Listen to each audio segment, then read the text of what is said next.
सांगली महापालिका निवडणुकीसाठी भाजपची उमेदवार यादी ही निश्चित झालेली असून आज उमेदवारांना अर्ज भरण्याच्या सूचना या देण्यात आल्यात।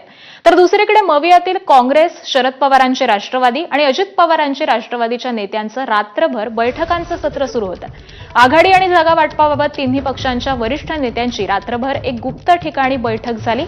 सांगलीमध्ये भाजप विरोधात काँग्रेस, शरद पवार राष्ट्रवादी आणि अजित पवारांचे राष्ट्रवादी एकत्र आलेली आहे। तर यामध्ये मतांची विभागणी होऊ नये म्हणून अजित पवार राष्ट्रवादीला सोबत घेतलं जात असून या दृष्टीने सांगली सर्व पक्षांच्या नेत्यांच्या बैठका या सुरू झालेल्या आहेत। आणि यामध्ये महाविकास आघाडीतील पक्षाकडून जयंत पाटील, विश्वजित कदम, विशाल पाटील तर अजित पवारांच्या राष्ट्रवादीकडून मंत्री मकरंद पाटील, संजय काका पाटील, पद्माकर जगदाळे हे बैठकीसाठी उपस्थित होते। दरम्यान भाजपकडून उमेदवारी न मिळालेल्या काही ताकदीच्या उमेदवारांना देखील मविया आणि अजित पवार यांच्या राष्ट्रवादीचं लक्ष आहे। त्यामुळे भाजपमधून उमेदवारी न मिळालेल्या काही जणांना या पक्षाकडून गळ टाकला जाऊ शकतो। आज दिवसभर याबाबत हालचाली या घडू शकतात।